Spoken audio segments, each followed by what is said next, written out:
ఇండియాలోనే #1 varicose veins hospital Avis vascular centre. ఏకదంతం మహాకాయం తప్తకాంచన సన్నిభం లంబోదరం విశాలాక్షం వందేహం గణనాయకం. నమస్తే రమగారు. నమస్తే జయ. రమగారు, వినాయకుని జననం మనం చాలాసార్లు చెప్పుకున్నాం. మరొక్కసారి వినాయక చవితి సందర్భంగా ఇంకొకసారి ఆయన జననం ఎలా జరిగింది? ఒకప్పుడట దీనికి ఏదన్నా అంటే కారణం ఉందా రమగారు? కారణం ఏముంది, ఒక సన్నివేశం, కళ్యాణార్థమా, లోక కళ్యాణార్థమా? ఒక సన్నివేశం, ఆ సన్నివేశం ప్రకారం జరిగింది, లోక కళ్యాణార్థంగా పరిణమించింది అది. ఒకప్పుడు జయ విజయులు విష్ణు పార్షదులు వైకుంఠ ద్వారపాలకులైన వాళ్ళిద్దరూ పార్వతీదేవిని చూడబోయారట కైలాసానికి. అప్పుడు ఆమెతో మాట్లాడుతున్నప్పుడు వాళ్ళు అడిగారట, విష్ణువుకి మేమిద్దరం ఉన్నాం, ఆయన తలవాకిలి కాపలాకి, పరమేశ్వరుడికేమో నంది భృంగి శృంగి వీళ్ళున్నారు వాకిలి కాపలా కాసేందుకు, నీకేమమ్మా ద్వారపాలకులు లేరు అని అడిగారట. ఆమె ద్వారపాలకుల్ని ఏర్పరచుకోవాలనుకుంది, కానీ అది జరగల. ఆ తర్వాత కాలంలో ఇది జరిగిందనమాట. ఒకసారి ఎప్పుడో పరమేశ్వరుడు ఒక భక్తుడికి వరమిచ్చి అతని పొట్టలో చేరిపోయాడు. మనం మళ్ళీ గణపతి కథ చెప్పుకుంటాం కాబట్టి ఆ వివరాలంతా బాగా చెప్పటం లేదు నేను. అయితే ఏమైంది, ఈ పొట్ట వెళ్ళిపోయాడు పరమేశ్వరుడు, కైలాసంలో లేడు. ఆమె వేచి ఉండి ఉండి ఈయన ఎప్పటికీ రాలేదు, ఆయన ఎక్కడున్నాడు అనే ఒక ఆరాతీగా ఈయన ఈ భక్తుని యొక్క గర్భంలో ఉన్నాడు. దాంతో ఈవిడ ఏం చేసింది, విష్ణు బ్రహ్మ మహేశ్వరులు, బ్రహ్మ విష్ణువు ఇద్దరికి కబురు చేసింది, ఆయన్ని తీసుకురండి అని. వాళ్ళు ప్రయత్నం చేసుకున్నారు, ప్రయత్నం చేశారు. పరమేశ్వరుడు ఇంటికి వస్తాడు. ఆయన బయటకు వచ్చేసాడని, గర్భంలో నుంచి గజాసురుడి గర్భంలో నుంచి బయటకు వచ్చాడని, ఆయన ఇంటికి వస్తున్నాడని కబురు వచ్చింది. ఆయన వచ్చే లోపల ఆవిడ కొన్ని రోజులుగా ఆయన కోసం వేచి ఉండి ఆవిడ శుభ్రంగా స్నానం అది చేయలేదని అనిపించింది. ఆయన రాక కోసం వేచి ఉండి ఆమె ఏం చేసిందట, తలంటి పోసుకుందాం అనుకుంది. తలంటికి నలుగుపిండి అవి సిద్ధం చేసుకుంది.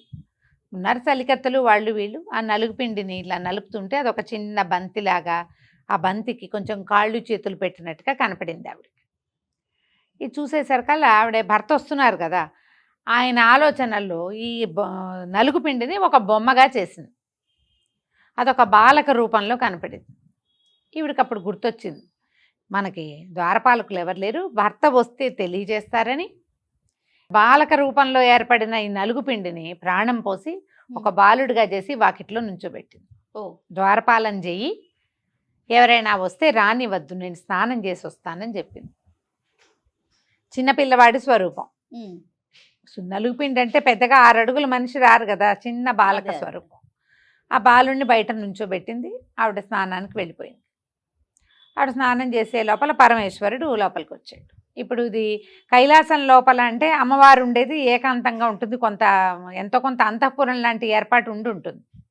కైలాసంలోకి పరమేశ్వరుడు ఆయన లోపలికి వచ్చేసాడు. అమ్మగారు ఎక్కడున్నారంటే, అమ్మ ఎక్కడుంది, లోపల ఆవిడ ఏకాంతంలో ఉంది. ఈయన వెళ్ళాడు లోపలికి. పరమేశ్వరుడు వెళ్తుంటే వాకిట్లో పిల్లవాడు నుంచున్నాడు. ఎవరొచ్చినా రానివద్దంది అమ్మ, నువ్వు లోపలికి వెళ్ళడానికి వీల్లేదన్నాడు. ఆయన 1-2 సార్లు నచ్చజెప్పబోయాడు. బాలుడికి ఏం తెలుసు, అమ్మే తెలుసు. నాన్నని అమ్మ పరిచయం చేయాలి, పోనీ రోజు చూస్తూ ఉంటే అలవాటు అవుతాడు. ఇంకా చూడలేదు, అబ్బాయి బయటకు వచ్చాడు, మనిషిగా అయ్యాడు, మా స్వరూపంలోకి వచ్చాడు, అప్పుడే ఈయన్ని చూశాడు. ఈ ఏకాంతంలో ఉండటం వల్ల ఇంకొక మనిషిని పిల్లవాడేమో చూడలేదు, రానివల్ల లోపలికి. ఆయనకి విసుగొచ్చింది, ఇంతకాలం అయింది ఆమె దర్శనం కావటం లేదని ఈ పిల్లవాడి మేడ దునిమి ఆయన లోపలికి వెళ్ళిపోయాడు. లోపలికి వెళ్ళి స్నానం చేసి అలంకారం చేసుకుంటోంది అమ్మవారు. ఆమెని దగ్గరికి వెళ్ళారు. 2 కుశల ప్రశ్నలు వేసుకున్నారు. కాసేపు మాట్లాడుకున్నాక, వాకిట్లో ఎవరినో పెట్టావు, ఎవరో ఉన్నాడు ద్వారపాలకుడు, నన్ను లోపలికి రానియలేదు, వాడిని అక్కడ సరిచేసి వచ్చానన్నాడు. అప్పుడు ఆవిడ కంగారు పడింది, అయ్యో నేను బాలుని నుంచోబెట్టాను, నువ్వేం చేసావని ఆవిడ పరిగెత్తుకుంటూ బయటకు వచ్చింది.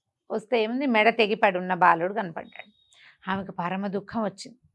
సంతానం లేదు నాకు, నేను ఒక బాలకుని చేసి ఇక్కడ పెట్టుకుంటే వాడిని ఇట్లా చేసేవే నువ్వు, పిచుకు మీద బ్రహ్మాస్త్రంలాగా ఇంత పని చేసావు, ఈ బాలుడు నాకు స్వరూపంతో కావాలని ఆవిడ దుఃఖించి ఆమె వేదనని సహించలేక, తల లేదు, శరీరం ఉంది. ఇంకా ఈ పైగా ఏం చేశాడు ఆయన, ఈ తల ఎప్పుడైతే ఈ పరమేశ్వరుడి శూలం తగిలిందో ఆ తల భగ్నం అయిపోయింది. శిరస్సు అక్కడే ఉంటే అదే అంటించే పని. కొన్ని కథల్లో ఎట్లా చెప్తారంటే ఆయన 3వ కన్నుతోటి దాన్ని దగ్ధం చేశాడు శిరస్సునంట. అలా కనపడదు కొన్ని చోట్ల. ఈ త్రిశూలం తగిలేసరికే అది దగ్ధం అయిపోయింది. ఇంక ఇప్పుడు ఈయన ఏం చేశాడు, అప్పుడు ఉత్తర దిక్కుగా తల పెట్టుకుని పడుకుని ఉన్నటువంటి ప్రాణి ఏదైనా ఉంటే దాని తలను పట్టుకురండి వీడికి అతికిద్దామన్నారు.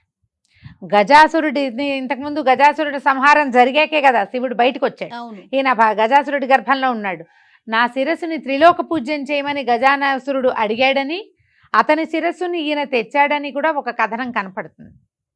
కానీ గజాసురుడు ఏనుగు ముఖం కలిగిన వాడు, పేరే అది అతనిది.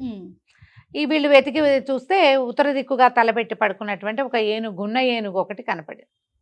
దాని శిరస్సుని తీసుకొచ్చి ఇక్కడ పెట్టారు. ఆ శిరస్సుని దీనికి తగిలించాడు. ఫస్ట్ ప్లాస్టిక్ సర్జరీ చేసింది పరమేశ్వరుడే చూడండి.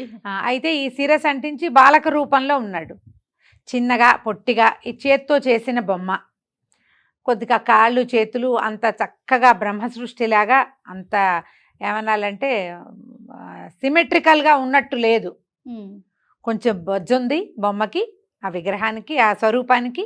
కొంచెం పొట్టిగా ఉంది. దానికి తోడు ఈ శిరస్సును కూడా పెట్టారు. కానీ ఒక గుజ్జు రూపంలో ఉన్నాడు. అందుకని వినాయకుడిని కొండక గుజ్జు రూపమున అని చెప్తారు. మరుగుజ్జు రూపంలోనే, అదేమి పెద్ద భారీ శరీరము అది కాదు, భారీకాయుడు కాదు, చిన్న స్వరూపం. తర్వాత ఈ ప్రాణం పోసిన తర్వాత ఆయన ఎంతో తపస్సు చేసి అమ్మా నాన్నలైన పార్వతీ పరమేశ్వరులు ఇద్దరిని విశేషంగా సేవించి, నారాయణుణ్ణి విశేషంగా సేవించి ఈ విద్యలకి ఆది గురువు అయ్యాడు, మోక్షప్రదాత అయ్యాడు గణపతి. ఆయన పేరు మీద ఒక ప్రత్యేకమైన మతం కూడా ఏర్పాటైంది. మామూలుగా మనకి చెప్తారు కదా, వైష్ణవము, శైవము, శాక్తేయము, గాణాపత్యము, సౌరము, 5 రకాల మతాలు నడిచేవి భారతదేశంలో. గాణాపత్యం అనేది ప్రత్యేక మతం మనకి, గణపతి మతం. ఇప్పటికీ కూడా మహారాష్ట్రలో ఎక్కువ భాగం వీళ్ళు గణపతి మతాన్నే అనుసరిస్తారు. వాళ్ళు అన్నిటికీ బాప్పానే.